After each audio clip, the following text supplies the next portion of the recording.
आज सोनिया कुछ काम से मार्केट गई थी। सास ने बड़ी मुश्किल से इजाज़त दी थी कि बस आधा घंटे के लिए जाना है, देर ना हो, घर में बहुत काम है। इस सोनिया जल्दी जल्दी सामान लेकर घर आई। घर में आते ही उसके सर से साड़ी का पल्ला खिसक गया।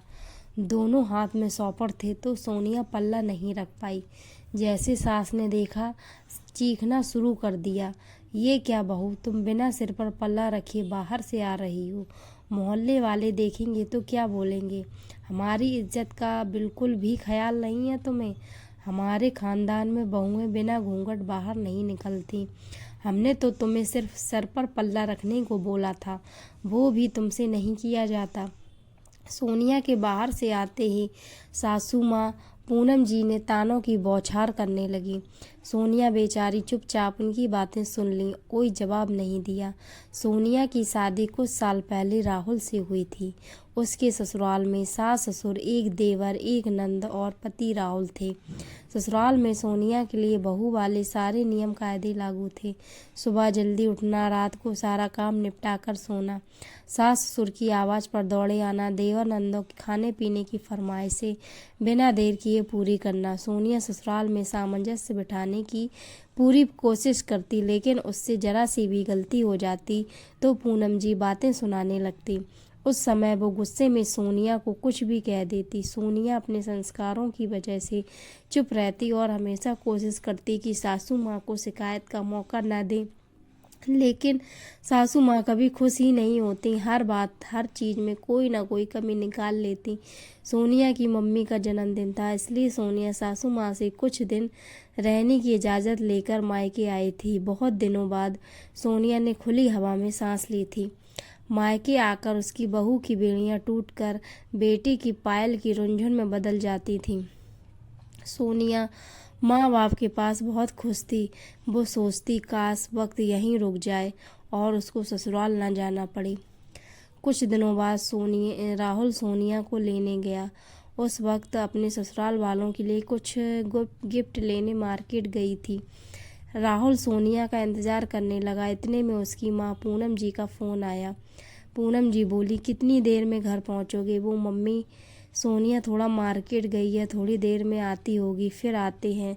इतना सुनना था कि पूनम जी ने राहुल को ना जाने क्या क्या बोला कि उसके चेहरे पर गुस्सा और नाराज़गी झलकने लगी और वो गुस्से से एकदम लाल हुए जा रहा था। सोनिया के घर आते ही राहुल उसे भला बुरा कहने लगा। जब सोनिया के मम्मी पापा ने उसे समझाना चाहा तो गुस्से में उसने उनको भी बहुत सुना दिया। राहुल को अपने मम्मी पापा का अपमान करते देख सोनिया के आंसू बहने लगे। वो राहुल को कुछ कहना चाह रही थी, लेकिन सोनिया की मम्मी ने उसे चुप रहने का इशारा किया। मजबूरी में सोनिया चुपचाप सब सुनती रही। सोनिया से अपने माँ बाप का अपमान सहन नहीं हो रहा था। पूरे रास्ते दोनों ने आपस में बात नहीं की। घर में कदम रखते ही पूनम जी ने सोनिया को फटकार लगाना शुरू कर दिया। तुम्हें कहा था कि राहुल लेने आ रहा है, फिर भी तुम मार्केट क्यों गई? क्या मायके जाकर तुम अपनी मनमानी करने लगोगी? तुम्हारी माँ ने सिखाया नहीं कि बहू को कैसे रहना चाहिए? अब तुम बेटी के साथ साथ बहू भी हो। सोनिया पहले ही राहुल के व्यवहार के कारण दुखी थी। आते ही सास के ताने सुनकर उसका सब्र का बांध टूट गया। मम्मी जी, मैं आप लोगों के लिए ही गिफ्ट लेने गई थी।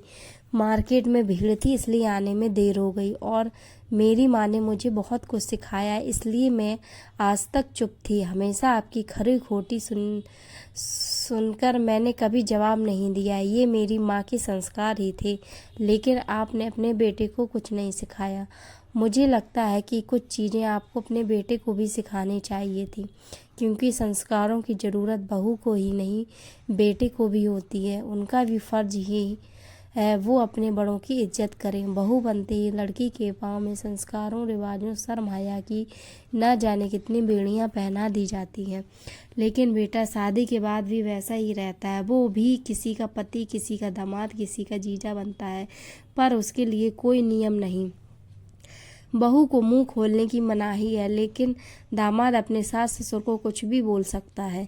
आप किसी संस्कार की बात कर रही सासू माँ? इज्जत बस आपकी नहीं, मेरे माँ बाप की भी इज्जत है। कोई मेरे माँ बाप का अपमान करे, यह मुझसे भी बर्दाश्त नहीं, चाहे वह मेरे पति ही क्यों न हो। मैं आपका पूरा सम्मान करती हूँ और आगे भी करती रहूँगी, लेकिन अब मैं बेड़ियों में नहीं बंधूंगी। मेरी अपनी इच्छाएं और ख्वाहिश भी हैं, जिनको बहू होने के नाते मुझसे छीन लिया गया है। पर अब मैं आज़ादी से रहना चाहती हूँ, खुलकर सांस लेना चाहती हूँ। इस घर के दकियानूसी रिवाजों को तोड़ना चाहती हूँ, ताकि आगे आने वाली बहू इस घर में खुलकर सांस ले सके। अपने को बेचारी बनाकर मैं खुद को अपनी और उनकी नज़रों में नहीं गिराना चाहती। पूनम जी और राहुल सोनिया को हैरानी से देखते रहे। उनको सोनिया ऐसे जवाब देगी उन्हें उम्मीद नहीं थी। दोनों ने चुप रहना ही उचित समझा। शायद ऐसी गलती वो फिर कभी नहीं करेंगे। उस दिन के बाद से सोनिया ने उस घर में अपने लिए जगह बना ली थी। अब वो गलत को बर्दाश्त नहीं करती, क्योंकि वो बेचारी नहीं थी। दोस्तों, कैसी लगी ये स्टोरी हमें कमेंट सेक्शन में ज़रूर बताएं और ऐसी स्टोरियाँ सुनने के लिए हमारे चैनल को सब्सक्राइब करें।